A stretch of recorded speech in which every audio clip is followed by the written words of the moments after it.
श्री राधे, जय श्री राम। यह कथा श्री राजेश्वरानंद जी महाराज जी द्वारा कही गई है। अंत तक कथा सुने। यदि यह कथा आपको अच्छी लगे तो चैनल को लाइक करने के साथ सब्सक्राइब कर दें तथा बेल आइकन भी दबा दें। अच्छा, जरा इस पर विचार करें। भगवान शंकराचार्य कहते हैं कि शब्द जाल का जंगल है, लेकिन क्या यह भी शब्द नहीं है? जैसे कोई कहे कि तुम सत्य स्वरूप हो, आनंद स्वरूप हो, चैतन्य हो, यह सत्य तो है, पर क्या यह भी शब्द नहीं है? तो शब्द भटकाता है या शब्द सत्य तक पहुंचाता है? पर भगवान शंकराचार्य कहते हैं कि जंगल है, भटका देता है। चलो, इसको आप ऐसे विचार करो कि शब्द बहुत जरूरी है, लेकिन असावधानी हुई तो जो शब्द सत्य तक पहुंचाता है, असावधानी होने पर वही पूरी तरह भटका देता है। कैसे? ऐसे समझो कि जैसे हम लोग दुनिया भर देखना चाहें तो देखते ही हैं, भगवान ने आंखें दी हैं, अकल दी है, देख लेते हैं। लेकिन अगर अपना चेहरा देखना हो तो दर्पण की जरूरत है कि नहीं? तो दर्पण के बिना चेहरे का ज्ञान होगा? नहीं होगा। तो दर्पण चेहरे तक पहुंचाता है कि भटकाता है? चेहरे तक पहुंचाता है। लेकिन दर्पण भटका भी सकता है। कब भटका देता है? कि जब हम चेहरा देखते हैं दर्पण में तो कहां दिखता है? वहां दर्पण में दिखता है। अच्छा, आप विचार करो, क्या दर्पण में चेहरा है? विडंबना यही है कि जहां दिखता है वहां होता नहीं है, और जहां होता है वहां दिखता नहीं है, और जहां दिखता है वहां होता नहीं है। अब दर्पण में दिखने वाले चेहरे को ही कोई सत्य समझ ले और जिंदगी भर उधर हाथ मारे कि इसकी नाक पकड़ने, कान आएगा कभी पकड़, और कभी सोचे कि हो सकता है कि हम भोजन करके पकड़ रहे हैं, इसलिए फलाहार करें तो शायद आ जाए, व्रत करने से आ जाए।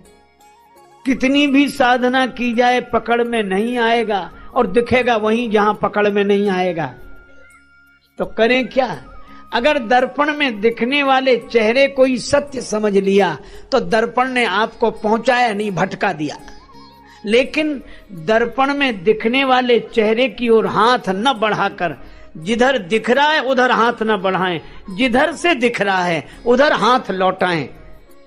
तो उधर दिखने वाली नाक उधर हाथ बढ़ाने से पकड़ में नहीं आती, इधर लौटाने से जब इसे पकड़ते हैं तो उधर वाली अपने आप पकड़ में आ जाती है।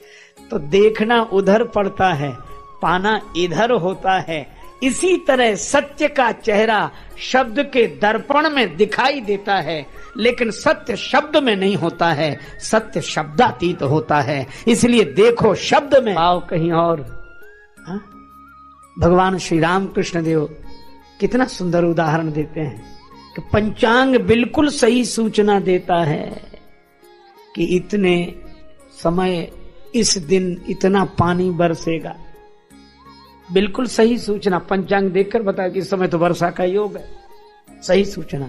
पर वे कहते हैं कि पूरे पंचांग को निचोड़ डालो, एक बूंद भी पानी नहीं गिरेगा उससे।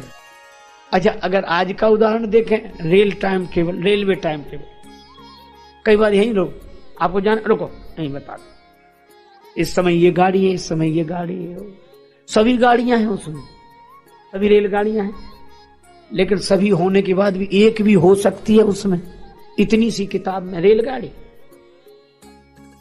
अब कोई रेलवे टाइम टेबल में लिखी रेलगाड़ी को ही सत्य समझ ले तो कहीं पहुंचेगा? कहीं नहीं पहुंचेगा। लेकिन दूसरी बात भी है। दूसरी बात यह है कि अगर रेलगाड़ी में लिखी हुई रेलगाड़ियों को असत्य समझ ले तो भी क्या कहीं पहुंचेगा? तब बड़ी विचित्रता है। उसमें लिखी हुई रेलगाड़ी को सत्य भी समझना है और सत्य नहीं भी समझना है, क्योंकि उसमें लिखा बिल्कुल सत्य है, पर वहां मिलेगा नहीं। इसी तरह कुछ लोग हैं जो ग्रंथों का विरोध करने लगते हैं, निंदा करने लगते हैं, और कुछ लोग हैं जो ग्रंथों के शब्द और अक्षर को बस ऐसा पकड़ लेते हैं, बस शास्त्र, और शास्त्र को ही शस्त्र बना के प्रहार करते रहते। दो ही तरह के लोग होते हैं, कुछ लोगों के हाथ में शस्त्र होता है, कुछ लोगों के हाथ में शास्त्र। और शस्त्र का अगर अभिमान आ जाए तो वे लोग भी समाज को कम नहीं सताते, और शास्त्र का अगर अभिमान आ जाए तो वे लोग भी समाज को कम नहीं सताते। इसलिए भाई शास्त्र तो ऐसे समझो जैसे पंचांग, शास्त्र तो ऐसे समझो जैसे रेलवे टाइम टेबल। ये बात सही है कि पुस्तक, उसका नाम है पुस्तक, उस तक नहीं पहुंचाती, ये केवल पुस्तक है। अंग्रेजी बोलते पुस्तक, ये पुस्तक मतलब उस दिशा में धक्का देने के लिए है। लेकिन फिर वही बात कहें, उस तक भले ही न पहुंचाए, लेकिन पुस्तक के बिना कोई उस तक पहुंचा भी नहीं है आज तक। रेलवे टाइम टेबल में देखे बिना कोई सही रेलगाड़ी तक पहुंचा भी नहीं है।